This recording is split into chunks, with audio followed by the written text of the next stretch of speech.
I'm Chris Newton, creator of Feed, the Vampire Mythos RPG. In 10-Minute Mythos, I prove the endless possibilities of vampire roleplaying by taking one random inspiration and using it to sketch out an original vampire mythos, all in 10 minutes. No prep, no script, just one gamer who loves a good vampire story. Wish me luck. Welcome to 10-Minute Mythos. Over the past episodes of this series, we've mainly done plot and setting type of stuff as random prompts for creating a mythos. However, you don't have to do that. You can start with a character, if that's what you prefer. That's what I'm doing this week. And so what I'm going to do is randomly generate a vampire and then create a story based around that vampire. And how will I randomly create a vampire, you ask? Munchkin Bites, of course. I'm going to deal myself a hand. And then based on that hand, I will decide who the protagonist is and then do the story from there. So let's see what I get. Okay, so for character cards, door cards, we've got a boggart, some kind of changeling foe. The darkness as an enemy. A mortal combat, one of the many bat enemies in Munchkin Bites. And Frank Lime Jello. So 4 monsters here. Those will be a little bit difficult to incorporate. For equipment, we have Hair Restorer, which can aid in a werewolf in combat. Splat Book. The Ankh of Angst. And finally, Graveyard Mold, equipment that can aid any vampire. Okay, so how do we put all this together into a protagonist? We've got a bunch of monsters here who we need to work in. Darkness is easy, pretty simple. We've got the Mortal Kombat. We could take that in the direction of the reference and have this be somebody who's like a fighter of some kind. Or we could go more with the bat angle since there's an obvious vampire connection there. So we'll see. Boggart. You know, I know about like D&D and Pathfinder boggarts, but I don't know very much about the mythical boggart. But it's a foe against changelings, so we'll assume it's some kind of little, fairy-like beastie. The Ankh of Angst, or Angst, I guess. So the Ankh of Angst, this could be a literal artifact, or it could be something about sort of like the style of the character, sort of that 90s goth kind of kitchen sink gothiness. Frank Lime Jello. This is very strange. It's a monster that is apparently made of jello. How I'm going to fit that into a character concept, I have no idea. Let's say, gotta make quick decisions here because it's gonna take a while. Let's say some kind of like mad science or like chemistry experiment gone wrong. I did this thing once when I was really young where I had like green construction paper and like I mixed it with water and like everything I could find and mashed it up into some kind of goo, like vaguely trying to create life. Reaching deep into the psyche for this one. Graveyard Mold. Okay, so this is something involving death, graveyard somewhere. Splat Book. A book of magic of some kind. That's cool. Hair Restorer. Maybe this is like a middle-aged guy who's trying to accomplish something. It's like a midlife crisis. Okay, so this is going in a strange direction, but bear with me. I'm trying to fit all these cards together. All right, so we've got a guy. He's middle-aged. He's having his midlife crisis. It's like he's balding and he's not really sure where his life is going. But he was a big goth kind of person back in the day. Like those, during his teenage years, he was like super cool and like he had the fake fangs and everything. So he decides that he's going to go actually try some of this magical stuff because he has this grimoire that he bought when he was really into magic when he was younger. So he gets that book. So now we've got the Splat Book, we've got the Hair Restorer so far. So now he goes out to the graveyard with his Ankh from his goth days. So that's bam, 4 cards done. Into the darkness, of course, which is necessary. These are forces of darkness here that he's appealing to. But this is like this spell involves gathering all this stuff together. He is doing like a weird science experiment, kind of. Yeah, so he's trying to get his youth back. He's trying to give himself some kind of power. He wants to be like this, sexy, magical, dark thing, which he's kind of growing out of. You may actually have a character who's been trying to hold on to it. Maybe he actually is like, he got into, like maybe he runs a gaming store, or maybe he's, he's in some field where he's still involved in that stuff a little bit.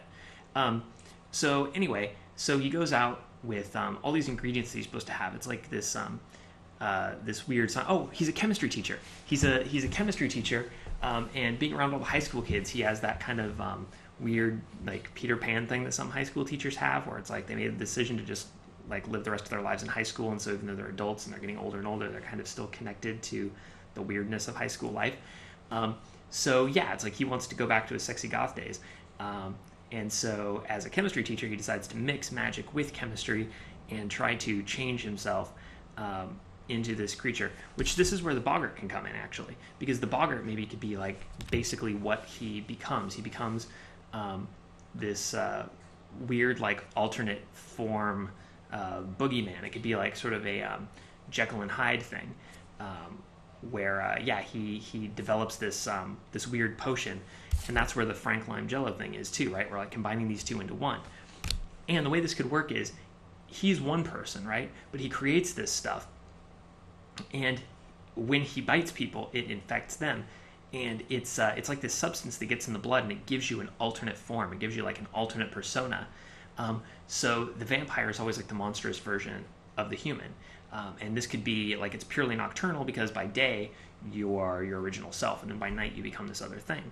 And this could be like sort of the adolescent, like deepest kind of embarrassing, kind of funny, scary, strange self. This mix of like the person that you were and the person you felt like and the person you wish you could be. So he actually is kind of like creepy and loathsome, but also like very pompous. Like I imagine him wearing the ankh, but he's not super sexy. He's just kind of like shriveled and strange and superior, sort of like the inner self of like the adolescent arrogance. He's more like the person he was in high school than the person he wanted to be in high school, but he's totally deluded like he was in high school.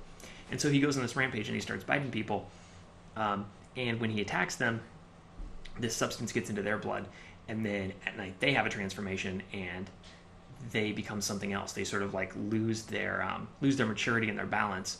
I don't want this to be like a total slam on teenagers, and it's not meant to be that. It's not like people are going to their teenage selves.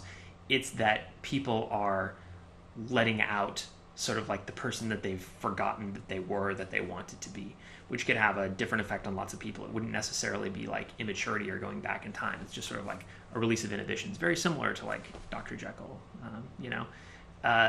So the last thing we have is Mortal Kombat.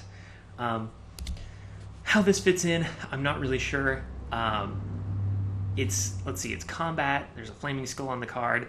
It's fighting. Maybe the thing is we could actually have this be sort of a monster of the week thing almost, where there's some inherent reason for conflict between the different people who have contracted this. Maybe they fight each other for some reason. I'm not really sure why that would be. I like the idea of actually going in a very violent, physical, hand-to-hand kind of direction with this. It would contrast nicely with the human life, which is so kind of like sad and middle-aged and chemistry teacher, So I like the idea that when people go into these other forms, that it's this very like bloody, violent thing. It'd be kind of like a dark comedy game.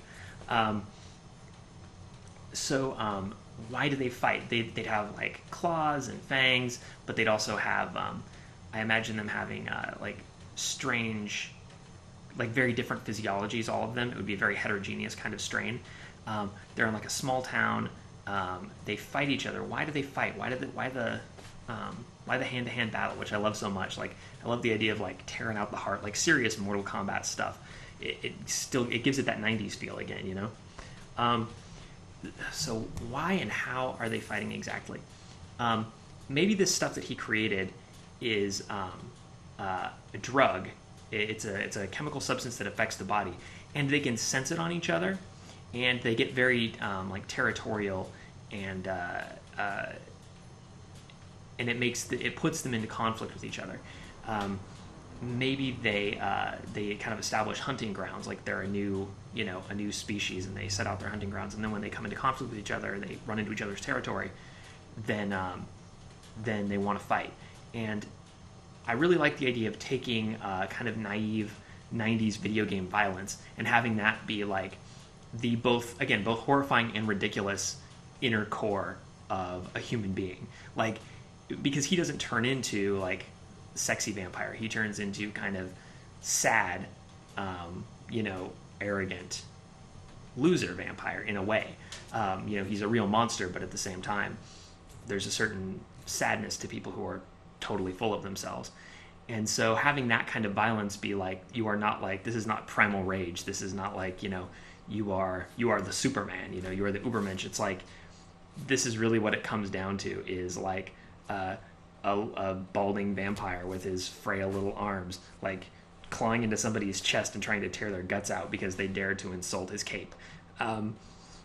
So conflicts like this would definitely be, and what would actually be cool here is to play, to bring in the point of view of some of like the high school students, and that way you could actually have like relatively responsible people who are trying to get their lives together, starting to notice this, like adults who have been fed on, who've lost their inhibitions, who have become these kind of pathetic monsters.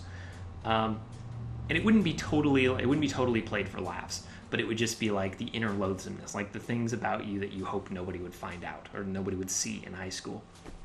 I think I'm kind of like imagining a horror movie with like really good practical effects. That would be the look. So that's it. I think we've definitely got one solid protagonist. We've got a patient zero. We've got a sense of a setting. And pretty much worked everything in. We don't know exactly why they have Mortal Kombat style fights, except in a kind of vague psychological way, but we know that they do. We know that the bodies are all different, so that gives us a head start on the strain. We know how it transmits. So yeah, I think that's pretty much complete. So there you have it. Thanks to Munchkin Bites.